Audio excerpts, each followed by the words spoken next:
Arkham Knight is the best Batman game of all time, yet people still berate it from a major site like Metacritic.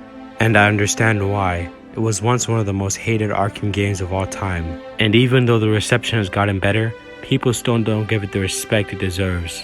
And I'll be the first to admit that it has its faults. But even still, it can't overshadow the great accomplishments the game has, with the fluidity of its combat, the way the graphics look, and the Gotham City itself. So let's remove the nostalgia glasses, and I'll be using pure facts and reasonings to why Batman is not only the best Arkham game, but the very best Batman game. Arkham Knight's gameplay is pretty damn good. It's been compared to the recent Spider-Man games, and for what I've seen, it's even better than them. The reason is pretty damn simple. It's variety. The ways you can take enemies out with the combo meter and the different types of enemies lets you think on your feet and makes you have to be smart in order to keep that streak going.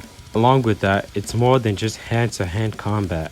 It's the different ways you can use your gadgets, the different ways you can use the Predator system to have better stealth, and the detective mode where you solve crimes and solve problems in Gotham City that eventually leads to answers.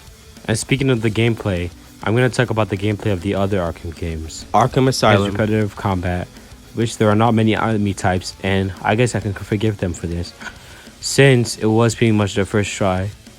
Arkham City has an oversimplified Predator system, and it's just quite too easy, and Arkham Origins is alright, but it can't hold a candle to Arkham Knight. The combat overall just looks really nice.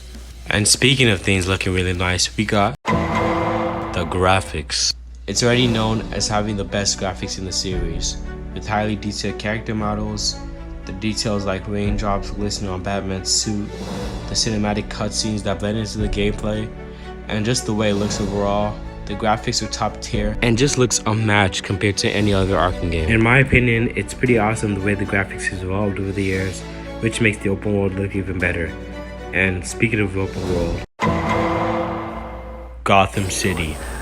Gotham City is a really good, well-crafted open world with how they talk about Batman and what's happening around them.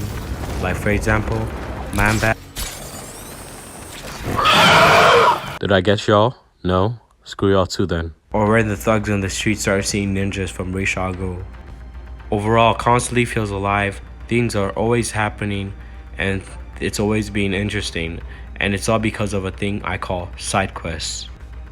Now, the side quests in Arkham Knight are pretty great.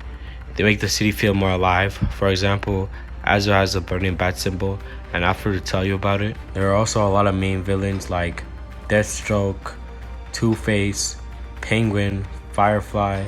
In the DLC, there's Killer Croc and a whole bunch of different people. So it has a lot of variety and a lot of different enemies to face. So in the end, what I'm trying to say here is, you always have stuff to do compared to the other games. At times I felt bored. And while you also have a good amount of side quests there too, well, overall, it's just not as good as Arkham Knight. And it's quite niche with how they describe him. And that's it. Now we're gonna talk about the negatives. The boss battles leave a lot to be desired. The story in Arkham Knight is actually quite weak. Apparently, if you read the comics, you can already easily tell who the Arkham Knight is. But let's be honest, guys, like, how many Arkham Knight players actually read the comics? So that one doesn't really matter in my opinion. But yeah, the story is kind of weak. And there obviously is a big elephant in the room, the Batmobile. It is overused, I agree. And even the Batmobile made me mad at times. It even made me quit the game once. But overall, I think it was a good addition to the game.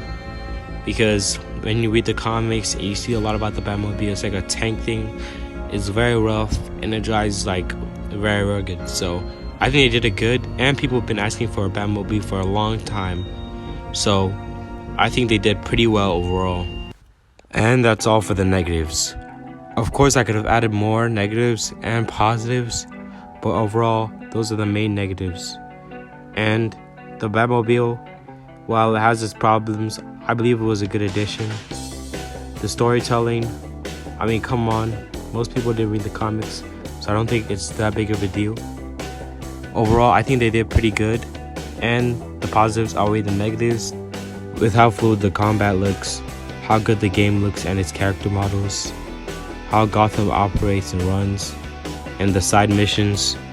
I just believe with all that, it should be considered the very best Batman game. Better than Origins, definitely better than Arkham Asylum, and still better than Arkham City. And that's overall. It. If you have anything you want to say in the comments, you can say it. Of course, if you have any arguments to why Arkham Knight's not the best, you can also say it. I am open to criticism, so if you all want anything that I can improve, thank you. Give this video a like to help it out, and sub so I can keep making these type of videos. I am trying to start doing better videos, so thank you all for watching, and goodbye.